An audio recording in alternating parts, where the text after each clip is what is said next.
Gospodarska zbornica Slovenije je v začetku decembra predsedniku vlade in 3 pristojnim ministrom vročila peticijo proti dodatnim obremenitvam podjetij z dovoljenji za izpuščanje toplogrednih plinov in drugih energetsko intenzivnih podjetij. Pod peticijo so se podpisali predstavniki 30 slovenskih podjetij ter predstavniki 11 panožnih in podjetniških sindikatov.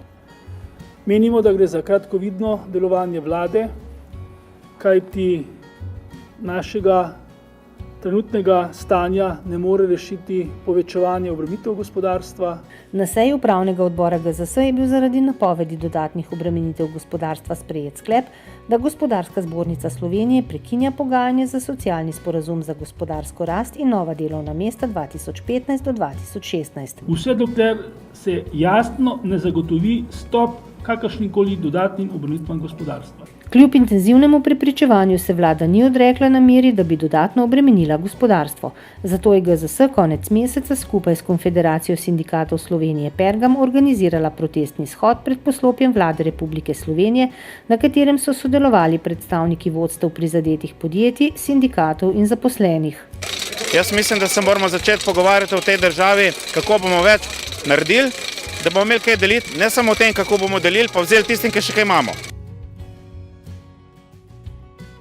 GZS je v sodelovanju z Ekonomsko fakulteto Univerze v Ljubljani v okviru enomesečnega izobraževanja vodilnih ženskih kadrov indijskih javnih podjetij v Sloveniji pripravila okroglo mizo indijskih menedžerk in slovenskih izvoznikov v Indijo. Indijska ženska je vedno bolj prodorna, tako v zasebnih družinskih podjetjih, kakor tudi v javnih in tudi velikih korporacijah.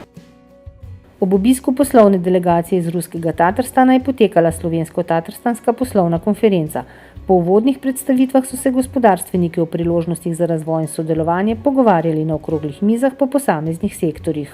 Jaz bi želel, da se tudi prihodnje krepi ta menjava. Več kot 100 udeležencev se je na seminarju Poljska dežela priložnosti za slovenska podjetja seznanilo s potencialom in priložnostmi, ki jih ponuja ta 39-milijonski trg. Dogodek je potekal v organizaciji Gospodarske zbornice Slovenije in Gospodarske zbornice iz Krakova v okviru projekta Enterprise Europe Network. Naš izvoz in uvoz stalno raste, približno 5% na leto. To pomeni, da gospodarstvo rabi dobavitelje, rabi storitve in seveda rabi tudi nove trge. Gost decembrske seje skupščine GZS je bil novi minister za gospodarski razvoj in tehnologijo Zdravko Počivalšek, ki je predstavil svoj ministrski program in prioritetna področja aktivnosti. Pričakujem, da bomo z zbornico dobro sodelovali ali pa drugače pričakujem pomoč, ponujem pa sodelovanje. Komisija za preprečevanje korupcije, Ekonomska fakulteta Univerze v Ljubljani in Gospodarska zbornica Slovenije so pod častnim pokroviteljstvom ambasade Združenega kraljestva Velike Britanije in Severne Irske organizirali predstavitev raziskave in okroglo mizo z naslovom Država neodgovorna lastnica. Rezime oziroma nek sklep v tej fazi je ta, da je trojna tranzicija v Sloveniji neuspela. V sklopu posebnih seminarjev in delavnic kreativnost in vodenje so o svojih poslovnih izkušnjah več kot 200 udeležencem spregovorili Iza Login, direktorica in soustanoviteljica podjetja Outfit 7, Tone Stanovnik, direktor podjetja Špica International ter Primož Zupan, menedžer za ideje v podjetju Halkom. Ljudje smo v bistvu 100% kreativna bitja. Predvsem ta kreativnost, inovativnost mi v življenju povzroča kar obilico dodatnega menedžiranja, namreč da imam toliko, da jih zelo težko vse spravim v nek sistem. Menedžer za ideje v podjetju Halkom skrbi za to, da so ideje zaposlenih najprej slišane, potem so presojane in najboljše ideje so izbrane za to, da jih potem razvijamo. Zaključna konferenca z razstavo izdelkov in embalažnih materialov projekta Imagine, ekodizajn embalaže in razširjena odgovornost proizvajalcev je potekala v organizaciji GZS Službe za varstvo okolja.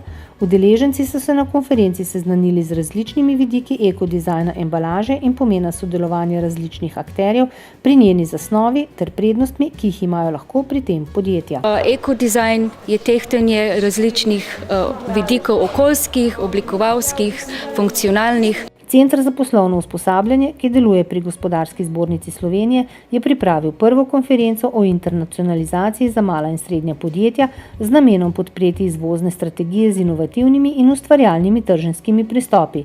Osrednji gost je bil Steve Tansley iz Fidelis Europe. It's a fast-moving world and web tools are the fast-moving way of accessing that world. Gost upravnega odbora GZS, Zbornice za gradbeništvo in industrijo gradbenega materiala, je bil dr. Peter Gašperšič, minister za infrastrukturo Republike Slovenije. Osrednja tema je bila dinamika investicij v infrastrukturo in urejanje položaja panoge gradbeništva v Sloveniji. So recimo projekti, kot je drugi tir, potem investicije v avtoceste Draženci-Gruškovje, energetska sanacija stavb. Skratka, v tem delu zelo resno računamo, da bodo stvari se v tem obdobju do leta 2020 odvile.